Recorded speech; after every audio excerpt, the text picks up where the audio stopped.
The World Cup is full of great rivalries, Brazil and Argentina, England and Germany, or Italy and France. But now we have a new one, David Beckham and comedian Joe Lycett. The row started after David Beckham signed a multi-million-dollar deal to be an ambassador for Qatar during the World Cup. Here he is glossily promoting the Gulf nation, which has some of the most punishing anti-LGBT laws in the world. It's another beautiful day here in Qatar. Welcome to Doha, David. Beautiful, huh? This will go down as one of my favourite mornings.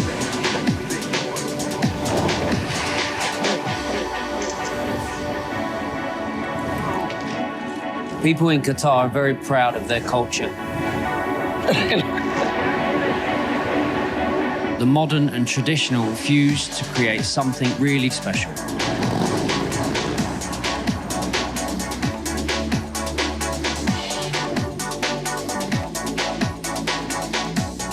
It's one of the best spice markets that I've ever been to. This is perfection for me. Qatar really is an incredible place to spend a few days on a stopover. I cannot wait to bring my children back. Let's hope none of your children are gay, David.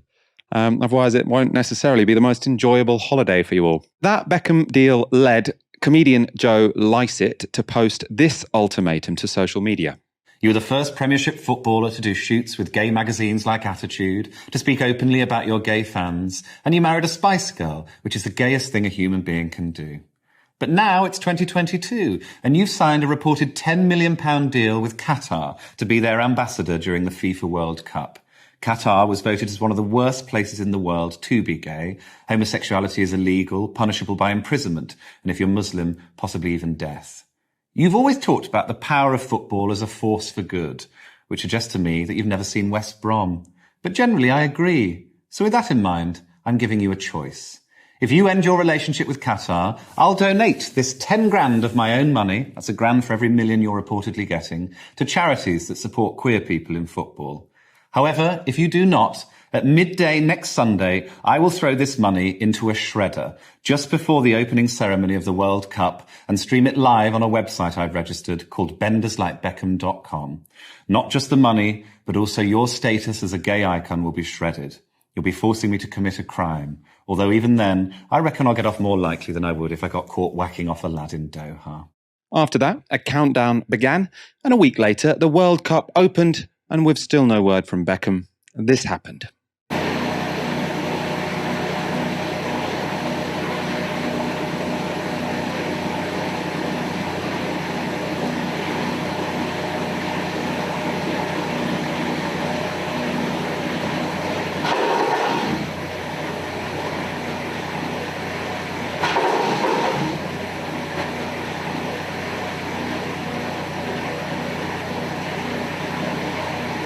So if you're listening to the podcast, what you saw there was Joe Lycett throwing wads of cash into a shredder and it coming out the other side. Predictably, minds were completely lost across the political spectrum. This is GB News' Adam Brooks. What a complete wanker. Shredding £10,000 to try and prove a point about David Beckham. Families can't feed their children, pay their bills and worrying about the future. And Joe Lycett thinks that this stunt is in any way positive. Tosser. We have also got a tweet from Paul Embury, shredding £10,000 on film in the middle of a cost of living crisis, and when people are losing sleep over how to feed their kids and pay their bills ain't quite the popular stunt you think it is, Joe Lycett. Just one day later, Lycett posted this. This is my final message to David Beckham.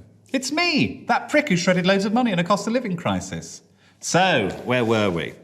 I told you I was going to destroy £10,000 if you didn't end your relationship with Qatar before the first day of the World Cup.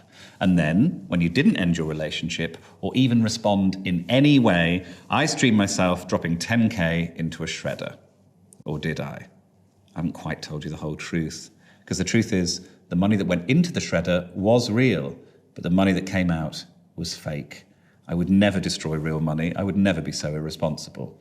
In fact, the 10 grand had already been donated to LGBTQ+ charities before I even pressed send on the initial tweet last week. I never expected to hear from you. It was an empty threat, designed to get people talking. In many ways, it was like your deal with Qatar, David. Total bullshit from the start. I'm not even queer. Only joking. There is one thing I'll shred.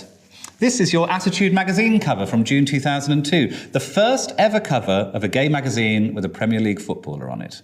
I asked Attitude if I could shred it, and they were more than happy to oblige.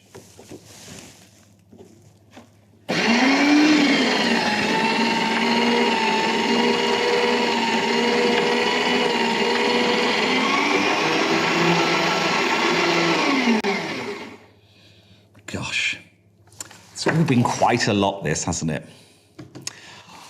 Right, I'm off down the gay village to have a few pints. I think that is a really effective attention-grabbing stunt. Almost the same way Just Stop Oil chucking soup at Van Gogh is a really effective attention-grabbing stunt. It's something which is seen as so offensive in a way that people can't help but talk about it and debate the morality of doing this thing that they find offensive versus the much greater wrong being done, whether that's accepting money from a homophobic regime or, climate change.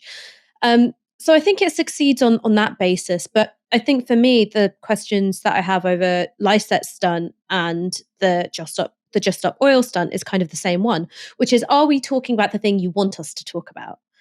Are we talking about the way in which Qatar systematically targets LGBT people? And that's not just in terms of horrifically harsh punishments, prison sentences, even acts of violence, but also using blackmail as a form of getting people to inform on one another. It's a way of enforcing the regime's authority and powers of surveillance as well. Are we actually talking about that? Or are we centering two British celebrities and debating that? I'm not saying that what Lycett's done is wrong by any stretch of the imagination, but I wonder if it captured our attention and then kind of pushed the wrong thing to the front of our field of vision. I think this is more than a Just Stop Oil protest. I think this one is, I think most people just probably find it quite controversial what he did, considering it wasn't real money. Like, in a way, he had his cake and had his cake and ate it, because he's done something controversial enough to get attention, and then, rolled back from it after and say, oh, that thing you're annoyed about, I didn't actually do. Now he gets to do that in a way that Just Stop Oil don't, because he's famous, and you can, if you're just an ordinary man and woman on the street, then you have to do something a bit more controversial to get attention. He's famous, so he can get away with doing this. I do think he has sort of put attention on LGBT people in Qatar, even if he's not laying out their stories. But I do think that things such as this will make FIFA more wary about, or any sporting body for that reason, for that matter, sort of putting sporting events in countries where they have very, very vicious, abusive, homophobic laws, and that could feed into some policy change. I mean, I don't see this. This is not really my model of change for how to win LGBT rights across the world. But I mean, if you're a comedian, it seems like one of the more effective things you can do to have some sway. I would say I am pro. Especially, I hadn't quite realised that I was a bit more sitting on the fence when I thought that David Beckham was just going and doing commentary or whatever.